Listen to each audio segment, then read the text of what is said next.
All right, everybody. Thanks for joining us today. So thrilled to have Connie Clark from Mission Computers here again.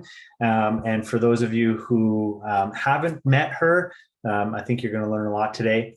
We threw a link to her YouTube channel up in the chat, so please go visit her page, learn more about what she does. But essentially, her business, her life is spent teaching people about technology. And we've been lucky enough to have her come and share just a little bit of knowledge with us. And if you want to learn more, please connect with her. She would love to work with you. So with all of that being said, Connie is going to talk to us today about why we should use OneNote more and email less. So take it away, Connie. Thank you, Jesse, and thanks again for having me. Welcome, everybody. We have a really short period of time to get together about this topic, so I'm just going to jump right into it. OneNote is probably one of my most favorite applications right now, and I definitely believe that if you start using OneNote the way it's meant to be used, you will find yourself using email less. So I'm going to kind of give you a bit of a tour of OneNote in this, in showing you what I mean by that. But let me start by saying that I know you're going to get emails. People are emailing you for all kinds of reasons. And so when I say you're going to use email less, let's say I'm the recipient of those emails. What I want to do is I don't want to store those emails in Outlook, if that's the Microsoft product. You might have Gmail or something else, but I don't want to store it in my email box. I want to store it somewhere I can reference and access it quickly later. And I know you might argue with me that you can reference or quickly find your emails, but you'll see how OneNote can try and tie everything together. So it's not just about email, it really is about everything that you're wanting to keep track of, every piece of information. So let's start with why OneNote. I'm just going to click on that to start with. So I'm in a OneNote notebook with this presentation because I thought, what better way to do this than to actually show you with the actual product. I could have done a PowerPoint, but that's no fun. Let's show the product itself. So on this page of my OneNote, you see that it's talking to you about why you might want to think of OneNote as a tool for you to use within your organization or even personally. It really comes down to the fact that it's a giant digital notebook. It can keep track of so much information. And I don't know about you, but I love to be organized. But, to be organized seems to be the words. I'm always trying to be organized, and so someone might say, well, you are organized, Connie, but it's really it's a constantly evolving thing because information's coming at us so fast, right? So I'm always looking at better ways to track information. And OneNote is one of those wonderful things that I found to help me with this organization. So I'm predicting if you take on this tool that you'll be able to get rid of not only some of your emails out of your inbox or whatever folders you're keeping them in, but you'll get rid of sticky notes and all those loose files on your desk, or maybe you have things tacked on your wall right now. Maybe you're trying to remember stuff in your head, or you got something tied around your finger. I'm not sure, but you can probably get rid of all of that if you start using this product a bit more. So let's go back and look at what I mean. So first off, you're going to see that I'm kind of jumping back and forth in my OneNote notebook. So I'm just going to give you a little bit of a opening to how I'm doing that. And so I'm in OneNote, by the way, for Windows 10. There's more than one OneNote out there, so I should actually mention that. There's OneNote, which is, they just simply call it OneNote. There's nothing else after it. And that's part of the Microsoft 365 package, but it's actually the older version of OneNote. So Microsoft was going to get rid of that version, but they had so many people that said they didn't want them to, that they kept it around. Eventually they're going to merge that one with this one, but right now you have two. So if you have a Windows PC, a Windows 10 PC, then you will have OneNote for Windows 10 available to you and OneNote. I like OneNote for Windows 10 personally because it's a newer product and it has newer features in it. So if you're using an older version, you can still do the things I'm talking about. It's just some of the screens are going to be a little bit different. So I'm going to go over on the left side, and this is one of the differences, by the way. In Windows 10, all of my sections are on the left side. So right away, if you're looking at a OneNote on your computer and your sections or tabs, those colored things I have over here, if they're on the top, you are using the other version of OneNote. And by the way, OneNote can live on just the web app. You don't even have to have it on your desktop computer. It can just be on the web, and you can log into OneNote as long as you have a Microsoft account. And you can even get a free OneNote. You can get OneNote also on your iPad, on your tablet, Android tablet on your phone, and of course on a Mac as well. The Mac tends to look more like this version. Okay, so I'm navigating around because these things in my OneNote page are links. And so I'm just showing you what can be inside OneNote, and then I'll get to the email thing as well.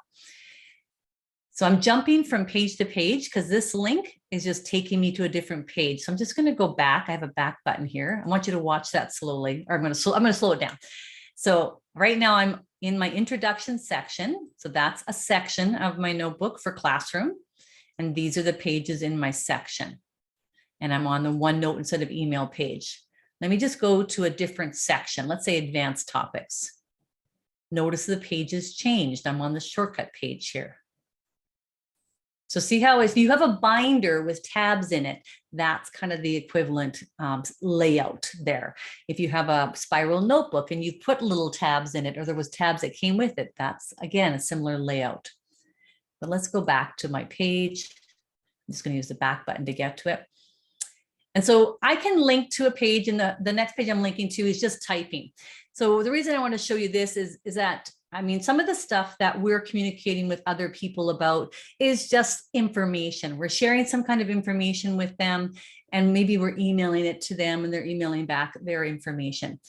If we have OneNote sitting in our Teams program, so if you're using Teams and you're using OneNote within Teams, then you don't need to email back and forth about that project or about that information that you want to reference together. You can simply have a page or a section devoted to it, and everybody can contribute. So that's a shared OneNote. And even if I'm not in Teams, if you're thinking to yourself, well, Connie, I'm not in Teams, you can still share. There is a share button up here. You can share your entire notebook. So the wording there, be careful of, because that I said entire notebook. I can't just share this one page or this one section. It has to be the entire notebook. So that's why it does work well in Teams for that reason. But it just means you have more than one notebook. I mean, who hasn't had more than one notebook in their lifetime? Come on. Let's be real. So you're going to have more than one notebook because you have different reasons to have that notebook. So typing, plain old typing, don't email it to me. Just put it in the notebook on the page that is about that topic, right? So that's one way of dealing with it. Let's go back out of here. Sometimes I might want to access a website and know how many of you have too many bookmarks, or maybe you haven't bookmarked enough, so you're going through your history to try and find that page that you looked at last week. This is another way of getting around it. So I know I promised you to talk about email only, but sometimes someone could email you a website link. But this is another scenario that I think this really helps me with in particular, is I can link, if I find a website that I like, guess whose website this is, and I want to keep that information that they're saying on that website, then I can actually use something called the OneNote web clipper. It's a little icon that will take a picture of, it'll grab the article for me from the website, and it'll reference, of course, where it came from. So it's not like I'm stealing it. And then it'll show me the article as well. I could do it that way, or I could even just, let me just show you what that looks like real quick. This is the web. You just look for OneNote web clipper for those of you that want to check this out. It's definitely worthwhile having. This is, these are a bunch of web clippings that I took. A lot of them are just websites. Here's another version of it. I don't have to have the whole article. I can just have a bookmark to it.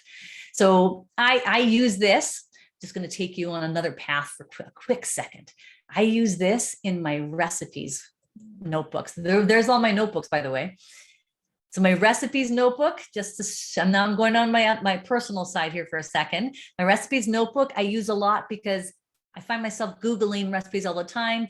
And this picture you're looking at, yes, it is a true a recipe that has chocolate on it, I think, because I've used it so much. And that is one that's handwritten. And I thought, I want that recipe and I don't want to have to use that paper or try and find that paper amongst all of my things. This is like a personal goal of mine, is to get rid of all my cookbooks and all my loose papers of recipes and not worry about trying to find that gingerbread square recipe, which I think I have here. Sorry, I don't want to make you guys too hungry, but where, I don't know, I have desserts too, but I have, yeah, this one is like it came from a website, right? So I grabbed it from a website, so now I have it in my notebook. You know, the reason I started doing the recipe notebook, because I'm driving home from work one day and I'm thinking, I want to make that dip tonight for my friends that are coming over. What ingredients do I need? And I'm like, I wish I could remember. So then I just said, okay, never again. Not going to drive home trying to remember these things. I'm going to have that recipe in my notebook. So that's where I started that one.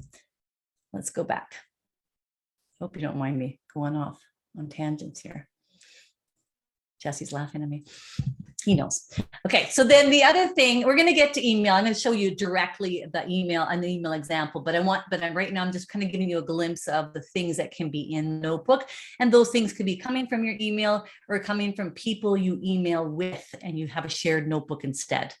So the next example is like a PDF, right? So you have some document, and this is a real example that this is my example, but last week I was working with the client and he's like, okay, we have Teams, Connie, we're collaborating on Excel and on Word and we're doing all that, but what about a PDF? We have this PDF of the drawing of our renovation and we need to make comments on the drawing and circle stuff that we don't like. And I'm like, oh, just use it in OneNote. And he's like, what? He said, well, you have a team, you have OneNote, put the PDF in OneNote, and then make all your comments that you want, draw pictures, do smiley faces, whatever you want. There is anything you can do on paper. Should I say anything? Okay, I know you can make a paper airplane. So that's the only thing I can't do with OneNote that you can do with your paper. But everything else, if you can draw on it, put squares on it, check it off, all kinds of stuff, highlight it, all that's possible in OneNote. And so pretend this is a collaborative one. This is just obviously mine and my sample, right? But this could be more than one person making comments about something. And by the way, whoever made the comment, there would be, this is all me, so you're not seeing it, but you would see people's initials beside who made the comment. So you know it was Jesse that made the comment or Catherine that made the comment or whatever, because their initials are right beside there. Okay, let's go out of there. So a lot of times you're getting an email because someone wants to send you something and they're going, here's the document that you asked for. You need it for your training next week. So where are you going to save it? You know, and lots of people I meet are keeping those documents in their Outlook. And I'm going like, please, please, please, please don't. Okay. Don't keep those documents in Outlook. Put it somewhere where you can find it fast outside of there. Outlook's not meant to be a document management program. It's an email management program for emails coming in. So if I have a document that pertains to something that I have a notebook around, so this is my notebook on information that I need to keep track of. I'm not going to just have notes in it. I'm going to have documents in it. So I can literally take that document from my email and drag it over here. Or if I saved it on my computer already, I can then add it in here afterwards. And so you're seeing an example of I've added it in, and actually OneNote's added it in for me as a PDF. And actually, this is through the version of, there's 3 different ways you can add it in. You can add it in as an attachment, which looks exactly like really this one here, attachment like on your email. Or you could add it in as a printout, which is kind of what this is. It's printing out the pages. But the printout gives you the attachment and the PDF version as well. So it gives you more than just the printing. So it's kind of like I can read that page as I'm going, right? And then the third way of attaching a file into your OneNote is attaching it as a link. Now, the thing about a link, though, is be aware that that link means it's living somewhere. So if I link to a file into my OneNote notebook, then it has to put that actual document somewhere so it can link back to it. So the actual document lives on my OneDrive. So I have to make sure that if I'm linking to that file, that whoever may be sharing that notebook with me has proper access. So sometimes links, if you're doing the Teams example I talked about earlier, you might be better off getting a team link to a file and putting that into your notebook. So I'm expecting you guys to know a lot. I know I'm talking about a lot of different programs, but you'll get there if you're not there already. So that's another one. So the files is a big thing, right? We get a lot of emails back and forth because people are sending us files. So I'm not saying files belong in OneNote, but if I'm talking to a group of people, or I'm keeping track of a particular project or particular piece of information, and that file helps me with my notes, it belongs better in OneNote than it does in my filing system. But I'm not going to put all my files here. So don't get me wrong. I'm not putting out every file, just certain ones that help me quickly get to something. Okay, let's digress again. Here, I'm going to go on another little trail with you, and I'm going to show you my personal notebook and a file. Oh, there's my games.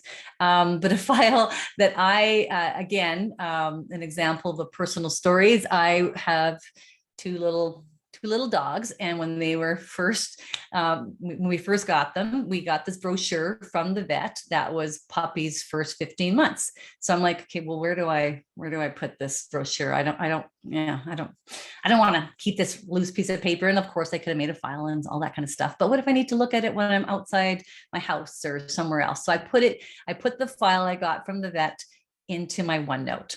And so if I open it up, then I open it up and I see that file. There you go. Now you guys know what to do with your puppy for the first 15 months. I can't say I actually looked at it that much, but it was there in case I needed it. So that's an example of a file that belongs in OneNote, and I don't need to keep it anywhere else. I don't have it anywhere else on my computer. Okay. The next example, OneNote, you kind of seen this a little bit already.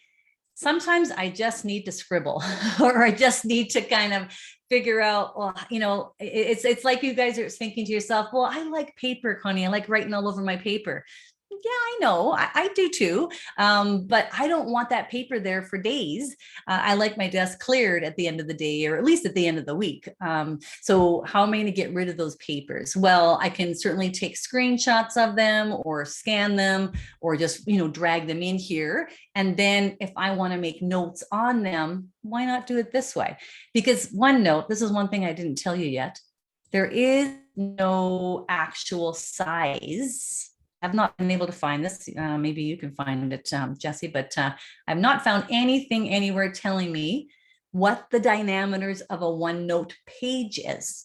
I can go as far to the right as I want to, as far down below as I want to. The limits will probably be my memory on my computer as far as how much it can bring to the screen for me, as well as maybe if I'm putting lots of stuff on this page, then possibly my memory on SharePoint or OneDrive. But you've got lots of room as far as storage space there. So. But otherwise, this is just like one gigantic whiteboard, one big place to kind of to brainstorm or put information in there. Okay.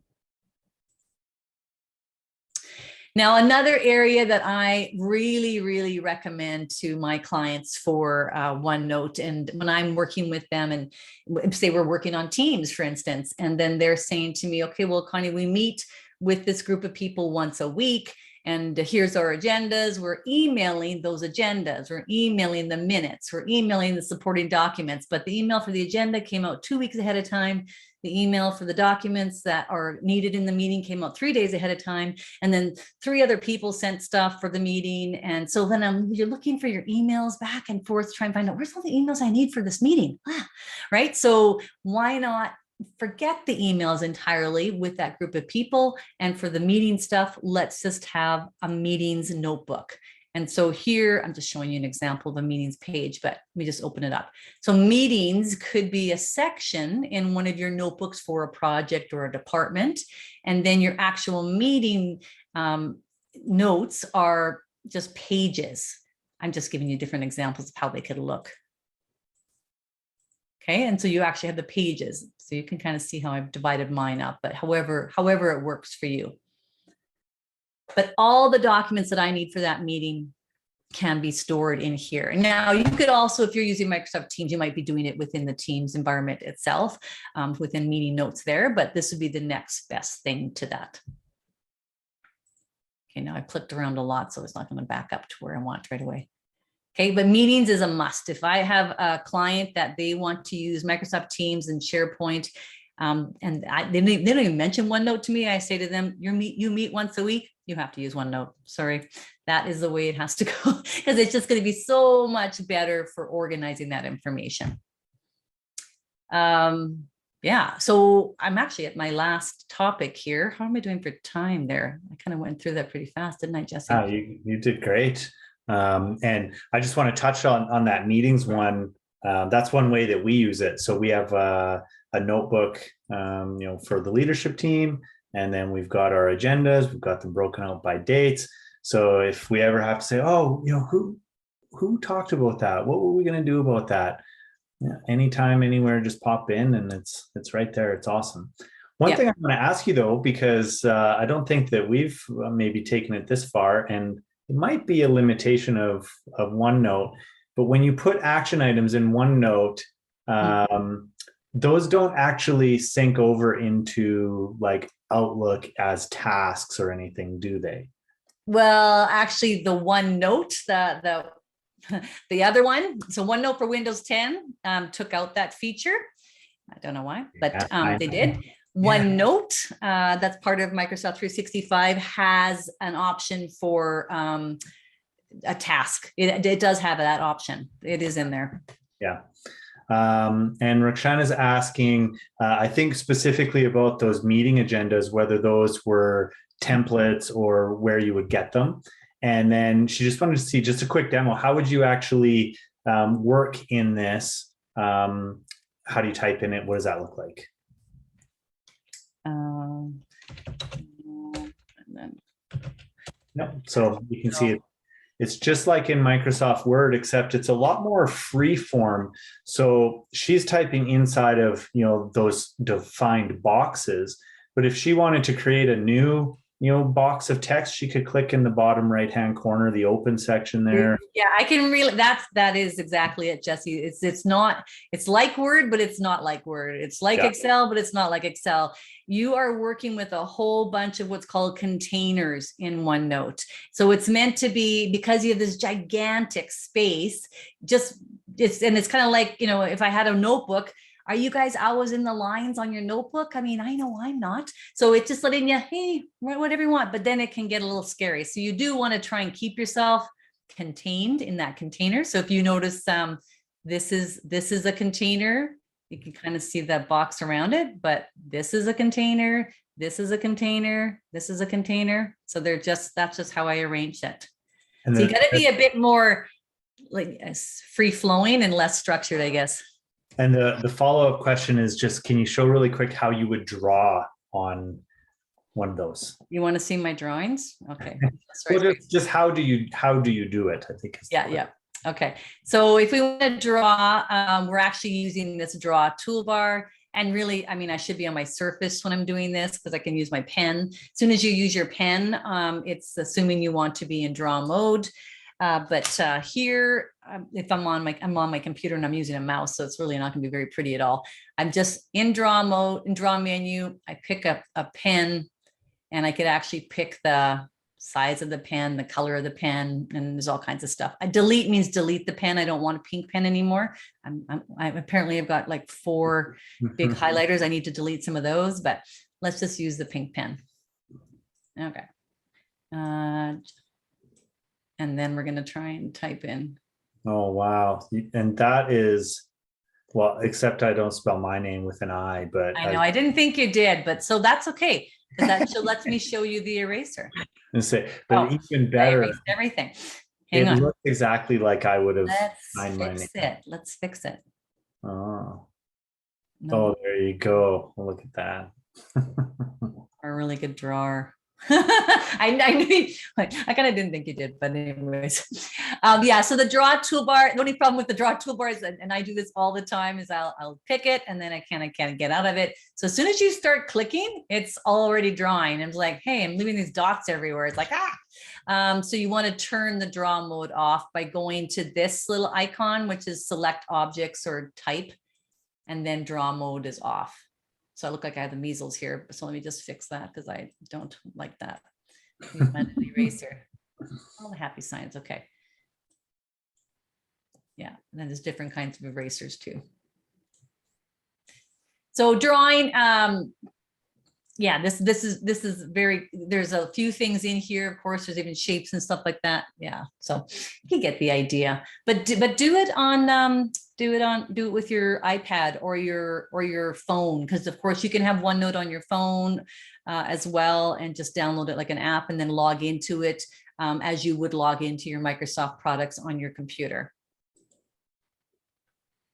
But I should just show you the ink to shape thing. So just for the drawing perspective here, if I wanted to draw, let's just take my hand at drawing again. We'll use the yellow. I want to draw a circle around something.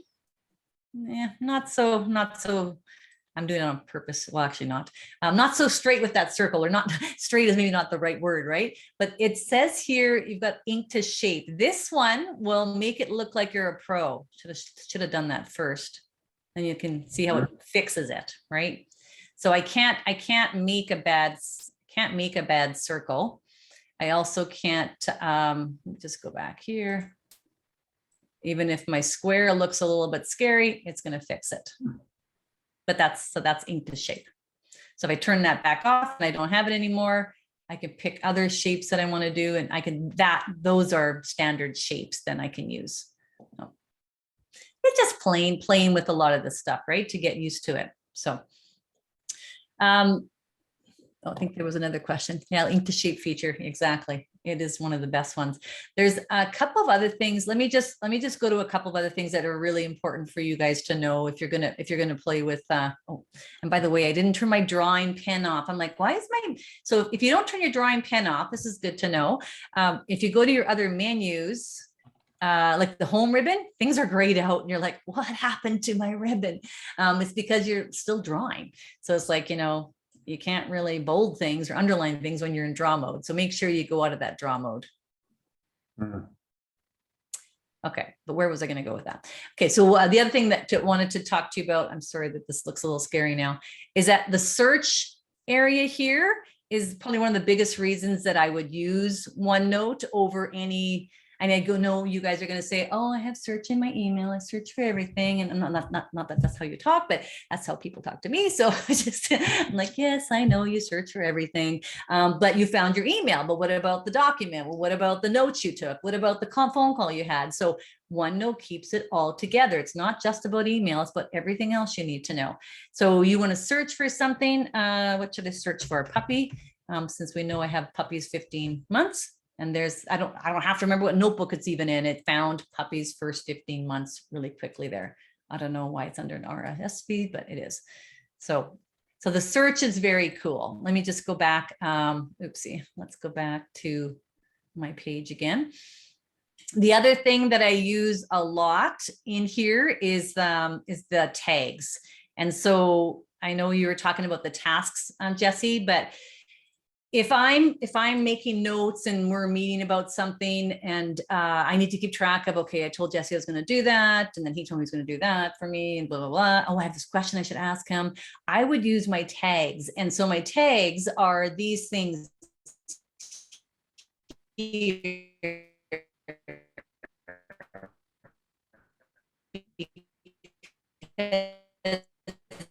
You're cracking up a bit there, Connie.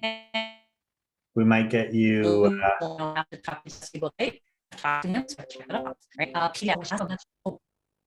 better now? Yeah, better now. Okay. Yeah, my internet hasn't been good today. It's too many meetings, I guess. Okay, did you hear about the checkbox or not? Well, you said you started on it and then you broke up. Breaking up with you, Jesse. Okay, so yeah, so that let's take it off then. Yeah. So on any line, if I click on any line, I can just click on the checkbox and that puts a checkbox on that line that I then know, okay, I got to come back and do that thing, right? So then it's got a way of kind of making a bit of a to-do list out of your notes.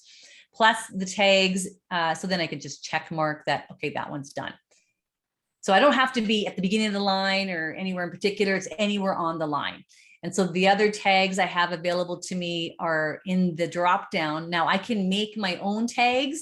So things I could say, ask Jessie, or, question, or ask Perry, book to read. Like you can make your own, so that later on when you go to search, I could search for Ask Jessie, and it doesn't matter what page or what notebook it came from. When Jessie calls me and goes, "Hey, Connie, you had a few questions for me?" Yeah, hang on, ask Jessie, and it found all 10 of them that are in completely different places. So I'm sure I can be faster at finding out all my asks than any of you with finding your piece of paper over the last 3 weeks for Ask Jessie, right? Like it just kind of keeps things way more organized because you can put that tag to it, right? Mhm. I shouldn't say I'm sure. I'm not sure. Maybe you are faster, but. So that's another huge feature of OneNote. How are we doing for time there, Jessie? I think we're almost. So that's the half-hour mark. You and I had talked beforehand that we both had a little bit of run time afterwards. And so if anybody has any questions they'd like to ask, please make sure to put them in the chat or the Q&A. You have something else that you're going to click on? Yeah, I want to click on this announcing, because this is just why. This is not why Jessie asked me to do this today. And it was kind of funny, the timing of it, because I actually wrote a book on OneNote, and it's being released on the 29th. So believe it or not, I can talk more than an hour on this topic. I actually have 324 pages on it. So this book is available end of the month. You can find it on Amazon. Look for Connie Clark and Working Smarter with OneNote. Is this your first book? My first real book. Yeah. I've done lots of manuals, but this was a 9-month project. Kind of like. Wow. Well, congratulations. That's amazing. I'm just going to find the link and post it in the chat. Yeah. So you saw that I clicked on that link, and you saw me do that before, but so that now you're seeing again that something that you have in your OneNote is not just about notes. Like you're linking to websites, you're linking to documents, you're typing text, you're drawing pictures. Like there's nothing you can't do, but the reason you would do it in OneNote is because it brings things together. It's where I find all my stuff, like recipes. Like think about all the recipe. Well, maybe Jessie won't want to think about, maybe you would want to think about your recipes, but you get recipe books, you have papers, people have written stuff, written stuff down for you. You have, websites you visited. It's just like, that's a great example of all the different places you get information from, but you can put it in one cohesive place for yourself. And that's probably why they call it OneNote, because it's in one place. Yeah. And I just want to loop back. Connie touched on it real quick, the share button in the top right, because that is, in a business environment, incredibly helpful and powerful. Like she said, and instead of trading emails back and forth, if your team, your group, your practice area, whatever it is, has a well-defined OneNote notebook set up, that's your first point of reference that you go to. So when you're thinking about it in a business context, think about it as a team building exercise and a information sharing tool, even more so than just, something for yourself personally. Yeah, I have, it probably won't let me, but I can't show you right now. I'm in a different team right now, but so it's just another tab in your team to have that notebook. But, before you stick it in a team, just make sure you understand, like, what is the layout? Why are you going to use it? Kind of create a roadmap for yourself as to how it can be useful, and then brainstorm with the team on that. And make sure if you are going to commit to this, you commit to giving up something else. Like you can't run with both of them. You can't run with, I'm emailing sometimes I'm going in OneNote, sometimes I write on paper, trying at the very least, bring it all in here. If you do it in different ways, make sure it all comes back here. So this is the place where you find it all together. Yeah. All right. I'm going to I just want to say, Connie, thanks again for sharing all of this information. is obviously a lot to cover in a half an hour, and she does her best. But for anybody that's on the call, if you are interested in learning more, please reach out to Connie, and she would be happy to talk to you about how you're using some of these tools on your team, and how she can help you be more efficient in that. She's got a lot of great content on her YouTube channel already. And, we look forward to doing another session with you next month. For anybody that's on the call, if you do have any questions, post them, and we have a couple minutes left that we can stick around and help you out with them. But I'm just going to stop the recording and say thanks again, Connie. Appreciate it. Oh, you're welcome. You're welcome. Yeah. And so if you guys have other questions beyond today, you think of it